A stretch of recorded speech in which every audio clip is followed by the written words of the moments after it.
Hallelujah, hallelujah, hallelujah.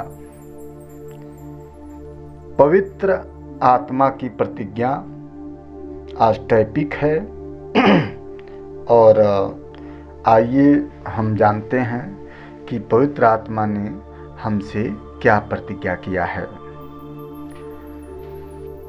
मूसा के समय में खुदा का नाम यहोवा था और उन्हें पिता के रूप में जाना गया।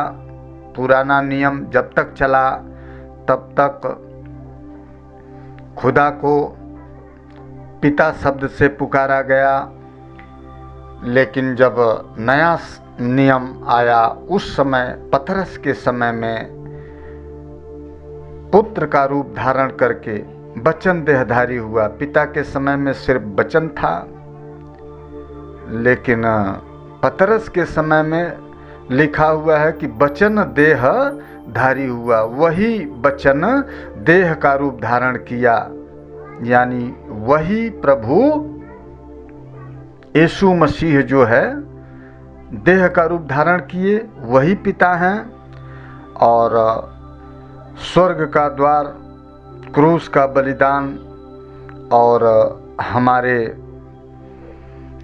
जिंदगी के लिए प्रभु ने जो राह खोली, हमें राह दिखाया, जीना सिखाया, वो सारा काम करने के बाद जब यीशु मसीह स्वर्ग जाने लगे उस समय प्रभु ने हमसे वादा किया कि मैं तुम्हें अनाथ नहीं छोड़ूंगा। मैं जब जाऊंगा तो पिता से प्रार्थना करके और तुम्हारे लिए पवित्र आत्मा भेज दूंगा, जो तुम्हारे अंदर रहेंगे और तुम्हारी अगुवाई करेंगे। अब समय पवित्र आत्मा का चल रहा है। अब हमारा परमेश्वर पवित्र आत्मा के रूप में काम कर रहे हैं हम विश्वासियों के संग में। लेकिन पिता, पुत्र, पवित्र आत्मा, ये तीनों एक ही हैं। आइए पवित्र आत्मा की प्रतिज्ञा में हम सीखते हैं कि हमसे पवित्र आत्मा ने क्या प्रतिज्ञा किया है, हमारा परमेश्वर ने हमसे क्या प्रतिज्ञा किया है। यीशु ने कहा, अगर तुम मुझसे प्रेम करते हो तो मेरी आज्ञाओं को मानोगे। ये परमेश्वर के प्रेम करने का चिन्ह होगा, परमेश्वर की आज्ञा को मानोगे। अगर आप परमेश्वर की आज्ञा को मानोगे तो ही समझना कि आप परमेश्वर से प्रेम करते हो, नहीं तो नहीं, आप परमेश्वर से प्रेम नहीं करते हो। अगर आज्ञा आप नहीं मानते हो परमेश्वर की, तो आप जान लेना कि आपका परमेश्वर से कोई प्रेम नहीं है। आज्ञा क्या? परमेश्वर की आज्ञा क्या है? पवित्र बनो, आत्मा की चलाए चलो। पृथ्वी पर आपको लोग जाने कि सबके जैसा आप भी पृथ्वी पर हो, लेकिन आप जानो कि मैं स्वर्ग में हूँ, क्योंकि अब मैं यीशु मसीह को अपना प्रभु मानकर अंगीकार किया है। प्रभु ने कहा है कि जैसा पेड़ होगा वैसा ही उसका फल होगा। अगर आपने यीशु को प्रभु माना है, हमारा प्रभु पवित्र है, तो हमको भी पवित्रताई का जीवन शुरू करना है। बाइबिल में लिखा है, पुरानी बातें बीत चुकी, अब सब कुछ नया हो गया है। पवित्र परमेश्वर के राह में आप खड़े हुए तो उसी दिन से समझिए ये मेरा दूसरा जन्म हुआ है। पहले की तरह अब हमें किसी की बुराई नहीं करना है, ईर्ष्या किसी से नहीं करना है, घमंड अपने शरीर से खत्म कर देना है। व्यभिचार के तरफ कभी आंख उठाकर नहीं देखना है, चोरी नहीं करना है, पृथ्वी पर किसी भी चीज की लालच नहीं करना है, क्रोध नहीं करना है, ठट्ठा करने वालों की मंडली में नहीं बैठना है, सांसारिक नाच गाने, हंसी मजाक, बकवादी जीवन नहीं जीना है। हर किसी से बकबक नहीं शुरू कर देना है। मुंह खुले तो शुद्ध बातें निकले। आपकी आंखें पवित्र करो। आपके हृदय में सदा यीशु प्रभु को महसूस करो। जानो कि दिन रात हमारा प्रभु हमें देख रहा है, इसलिए हमें कोई भी पाप नहीं करना है। किसी भी चिंता से नहीं घबराना है। अपनी हर गम को प्रभु के चरणों में डालते रहना है। नित्य सुबह शाम दिन रात प्रभु से प्रार्थना करते रहना है और अपने प्रभु को मन से, प्राण से और आत्मा से प्यार करना है। वचन सुनना है, प्रभु के हर आज्ञाओं को मानना है। ऐसा करने पर प्रभु ने कहा, मैं पिता से प्रार्थना करूंगा, वह तुम्हें एक सहायक देगा, सत्य का आत्मा, परमेश्वर की आत्मा। बाइबल में सत्य नाम परमेश्वर का एक नाम सत्य भी है। और देखिए यहाँ लिखा है सत्य की आत्मा, यानी परमेश्वर की आत्मा, ताकि वह सदा तुम्हारे साथ रहे। सदा मतलब हमेशा। संसार इस सहायक को ग्रहण नहीं कर सकता। पापी मनुष्य से अगर पवित्र आत्मा की बात करेंगे तो वह तुरंत हंसने लगेगा, बोलेगा कैसा पवित्र आत्मा, कैसा परमेश्वर की आत्मा, कैसा अंदर और कैसा बाहर। वही बात प्रभु बता रहे हैं कि संसार उस सहायक को ग्रहण नहीं कर सकता, कर ही नहीं सकता, क्योंकि न वह उसे देखता है और न उसे जानता है। प्रभु कहते हैं तुम उसे जानते हो। किसको? जो पवित्रताई का जीवन जीता है, प्रभु के आज्ञाओं को मानता है, अपने प्राण आत्मा से प्रभु को याद करता है, अपना प्रभु मानता है, परमेश्वर की राह में चलता है। ऐसे लोगों को प्रभु देखिए उस समय बता दिए कि तुम उसे जानते हो, क्योंकि वह तुम्हारे साथ रहता है और वह तुम में होगा। किस में होगा? तुम में। ऐसा नहीं बताया प्रभु की चर्च में होगा, मंदिर में होगा और किसी दीवार में होगा, किसी पर्वत पर होगा, पृथ्वी के इस छोर में होगा, उस छोर में होगा, स्वर्ग में होगा। ऐसा कहीं का नाम हमारा परमेश्वर नहीं ले रहे हैं। परमेश्वर बता रहे हैं कि वह तुम में होगा। कौन? सत्य की आत्मा। सत्य मतलब परमेश्वर की आत्मा, मतलब यानी स्वयं परमेश्वर तुम्हारे अंदर निवास करेगा, वह तुम में होगा। और फिर देखिए प्रभु जब जा रहे हैं उस समय कह रहे हैं, कितने दयालु परमात्मा हैं। मूसा के समय में सारे नबी पाप किए, गलती किए, साथ साथ रहे वह पिता। प्रभु बनकर आए तो हम लोगों के लिए अपने प्राणों की आहुति दे दी। कितने कोड़े खाए, कितने हाथों पैरों में खीला बेधा गया, कितना सताया गया, लेकिन देखिए वह प्रेम का सागर, दया का सागर, उसकी दया छलक रही है कि इतना सब हम लोग उसके साथ कर दिए। हम लोग पाप किए, सजा उसने भुगता, और जो शैतान की राह में चलते हैं उन लोगों ने उनको इस तरीके का प्रताड़ना किया, सताया, और उसके बाद मरने के बाद जी कर जब उठता है प्रभु, तो सीधा कहाँ आता है?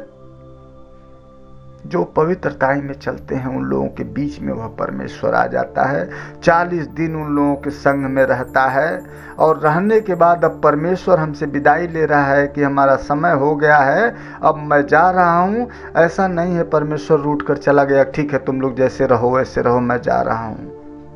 धन्य हो परमेश्वर, तेरी महिमा। वह परमेश्वर फिर जाते समय भी देखिए हमसे कितना प्रेम कर रहा है कि मैं तुम्हें अनाथ न छोड़ूंगा, मैं तुम्हारे पास आऊंगा।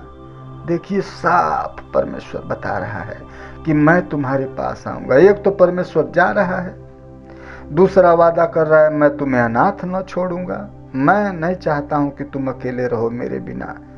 धन्य हो प्रभु का प्यार, मैं तुम्हारे पास आऊंगा। बोलता है जा रहा हूं और फिर आ रहा हूं, लेकिन अब यीशु बन के नहीं आ रहे हैं, पवित्र आत्मा बनकर आ रहे हैं। अब थोड़ा समय रह गया है, फिर संसार मुझे न देखेगा। बोल रहे हैं क्योंकि अब मैं जा रहा हूं और बस थोड़ा सा समय है, विदाई का समय आ गया है, मैं अब जा रहा हूं, अब संसार मुझे न देखेगा। जब मैं यहाँ था तो मुझे पापी भी देखते थे, हर कोई देखता था, लेकिन अब मुझे न देखेगा, पर तुम मुझे देखोगे, तुम मुझे देखोगे। किसकी बात कर रहे हैं? पवित्र लोगों को, परमेश्वर के समझने वाले लोगों को, परमेश्वर से प्रेम करने वाले लोगों को, परमेश्वर की आज्ञाओं पर चलने वाले लोगों को परमेश्वर बता रहे हैं कि तुम मुझे तब भी देखोगे। जब मैं चला जाऊंगा तो भी तुम्हारे लिए मैं नहीं गया हूं, तब भी तुम जब चाहोगे मुझे देख लोगे। मैं जीवित हूं, इसलिए तुम भी जीवित रहोगे। उस दिन तुम जानोगे कि मैं पिता में हूं, तब तुम जान जाओगे कि मैं कौन हूं। उस दिन तुम जानोगे कि मैं पिता में हूं और पिता मुझ में। जान जाओगे, जैसे आज मैं कह रहा हूं कि यीशु ही पिता, यीशु ही पुत्र और यीशु ही पवित्र आत्मा। मैं जान गया हूं। उसी बात को वह बता रहे हैं कि तुम जान जाओगे कि मैं पिता में हूं और पिता मुझ में। इस वचन में यीशु बता रहे हैं कि मैं ही पिता हूं, मैं ही पुत्र हूं। प्रभु बता रहे हैं कि मैं तुमसे जिस मनुष्य के पास, मैं तुम में जिस मनुष्य के पास मेरी आज्ञाएं हैं और वह उसे मानता है, वही मुझसे प्रेम करता है। प्रेम करने वाले तो 1,00,000 लोग एक साथ बैठ जाएंगे कि मैं भी यीशु का हूं और यीशु का प्रेम करता हूं, लेकिन यीशु जानता है कि मुझसे प्रेम कौन करता है। और वही बात देखिए प्रभु बता रहे हैं कि वही मुझसे प्रेम करता है जिसके पास मेरी आज्ञा है, और उससे पिता प्रेम करेगा। यानी जब मैं पिता के रूप में था, वह पिता रूपी प्रेम भी उसके पास आएगा और मैं भी प्रेम करूंगा, और यीशु के रूप में जो मेरा प्रेम है वह भी वो पाएगा और मैं अपने आप को उसके ऊपर प्रकट करूंगा। अब पवित्र आत्मा के रूप में बोलते हैं कि मैं अपने आप को उसके ऊपर प्रकट करूंगा। प्रकट करना का मतलब कि मैं एक साधारण मनुष्य था, मैं पाप में जीता था, परमेश्वर की आज्ञाएं मेरे पास नहीं थी, जैसा मर्जी करे वैसा चलता था, कुछ भी चमत्कार मेरे से नहीं होते थे। लेकिन जब परमेश्वर की आज्ञा को मैंने माना, परमेश्वर की राह मैंने पकड़ ली, पवित्रताई का जीवन मेरा हो गया, अपने प्रभु को अपने प्राणों से, अपने आत्मा से, अपने मन से हमने समझ लिया, प्यार करने लगा। परमेश्वर पवित्र आत्मा की प्रतिज्ञा है कि मैं उसके अंदर आ जाऊंगा, मैं उसको अनाथ नहीं छोड़ूंगा, उसके अंदर आके बैठ जाऊंगा मैं, जो मेरे वचनों को मानेगा। और फिर उस पर प्रकट करूंगा अपने आप को। यानी वह बोलेगा शैतान बाहर, शैतान बाहर हो जाएगा, बीमारी बाहर, बीमारी बाहर हो जाएगी। बहुत लोग रोते हुए आएंगे, वो बोलेगा तुम्हारा रोना हंसने में बदल जाएगा। वही बात परमेश्वर बोलते हैं कि मैं अपने आप को उसके ऊपर प्रकट करूंगा। पिता जिससे प्रेम करे, पुत्र जिससे प्रेम करे, पवित्र आत्मा जिसके अंदर हो, वही सबसे बड़ा अमीर है। उससे धनी दुनिया का कोई और धनवान नहीं। वह पृथ्वी पर पूरी तरह स्वतंत्र हो गया। वह पृथ्वी पर रहते हुए भी स्वर्ग में है। तो हे मेरे भाइयों, पवित्र आत्मा के रूप में परमेश्वर हम लोगों से बातें कर रहे हैं कि मेरी प्रतिज्ञा है कि मैं तुम्हारे अंदर आऊंगा, तुम्हारे अंदर आना चाहता हूं, तुम्हारे अंदर रहना चाहता हूं। उसमें कोई बहुत बड़ा चढ़ावा, बहुत बड़ा भंडारा, बहुत बड़ा कीर्ति, बहुत बड़ा स्नान, बहुत बड़ा तमाशा कोई नहीं है। बस मेरी आज्ञा तुम्हारे पास हो। वचन सुनो, आप वचन रोज सुनेंगे, 6 महीना के अंदर परमेश्वर की क्या इच्छा है आप जान जाएंगे। लेकिन जब आप रोज वचन सुनते रहेंगे कि परमेश्वर हमसे क्या चाहता है, बस उसी के आधार पे आपको जीवन जीना है। अपने प्रभु को अपना पिता, अपना सब कुछ मानकर उसके चरणों में अपने आप को न्यौछावर कर देना है। संसार को पीछे करना है, परमात्मा को सामने करना है। जब ऐसा करेंगे तो आपको इस संसार की हालत नजर आने लगेगी कि ये संसार में क्या है, कितना पाप है इस संसार में। उस समय आप अपने तराजू से तौल पाएंगे। लेकिन जब परमेश्वर के चरणों में आपकी सच्चे तन मन से, हृदय से आपकी नजर हो जाएगी और परमेश्वर की आज्ञाओं को आप समझने लगेंगे, और ऐसा आप करते हैं तो परमेश्वर ने प्रतिज्ञा कर दिया कि ना, फिर मैं तुम्हें कभी अनाथ नहीं छोड़ूंगा। मैं तुम्हारे अंदर आऊंगा, तुम्हारे अंदर रहूंगा और अपने आप को प्रकट करूंगा। ऐसा नहीं अंदर आ गया तो तुम पहले के जैसे रहोगे, नहीं, मैं प्रकट करूंगा। तुम जो बोलेगा वो हो जाएगा। तो इसमें चर्च जाने की बात नहीं मैं देख रहा हूं। सामूहिक चलो बहुत लोग बैठकर प्रार्थना करते हैं तो परमेश्वर आ जाएंगे, ऐसा भी नहीं है। कोई बड़ा चढ़ावा की भी बात नहीं है। और परमेश्वर को पाने के लिए, उस आत्मा को पाने के लिए अपने बाजू वाले का सहारा लेने का भी जरूरत नहीं है। सिर्फ परमेश्वर की आज्ञा, पवित्रताई का जीवन की मांग है और परमेश्वर का प्रतिज्ञा ये है कि पिता खुश। जब मैं पिता के रूप में था, समझो पिता भी तुम पर खुश है, और जब मैं पुत्र के रूप में आया, समझ लेना कि वह पिता भी तुमसे खुश है। और आत्मा, जो पवित्र आत्मा आने वाला है, समझ लो कि वह पवित्र आत्मा का जो ये समय चल रहा है, वह पवित्र आत्मा भी तुम्हारे ऊपर खुश है, और ये समझना कि वो तुम्हारे अंदर है। परमेश्वर से मिलने की राह यह वचन बताती है कि बस यह रास्ता सीधा परमेश्वर से आपको मिलवा रहा है। और आपका लगता क्या है? कुछ नहीं, बस अपने बुद्धि से, अपने ज्ञान से, अपने मन से, अपने प्राण से, अपने हृदय से, अपने अंदर आपको एक मीटिंग रखनी है कि ये पाप की दुनिया या पवित्र जीवन। अब आपको ये समझना है कि पवित्रताई में हमें कैसे जीना है, और पाप की दुनिया में तो आप जी रहे हैं। पाप की दुनिया छोड़कर पवित्रताई के जीवन में आप प्रवेश करते हैं, और बस उस लक्ष्य में आप अपने आप को जीना स्टार्ट करते हैं। तो परमेश्वर का प्रतिज्ञा, परमेश्वर झूठा प्रतिज्ञा नहीं कर सकता। परमेश्वर आपके अंदर आ जाएगा, और यह मनुष्य जीवन में परमेश्वर अगर हमारे अंदर रहने लगा तो ये मानव जीवन का मूल।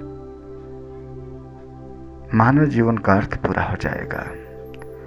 तो हे मेरे भाइयों, यह परमेश्वर का वचन कितना सुंदर वचन है, कितना अच्छा राह परमेश्वर ने बताया है आप अपने आप को आपसे मिलवाने का। तो इस वचन को सुनकर इस पर अमल कीजिए, अपने मन से, अपने ध्यान से, अपनी बुद्धि से, अपनी आत्मा से इस वचन को परखिए। और रह गई सवाल, चाहत सबसे बड़ी चीज होती है। अगर आपकी चाहत नहीं है तब तो ये संसार पाप का दलदल जो है इसमें आप गोते लगा ही रहे हैं।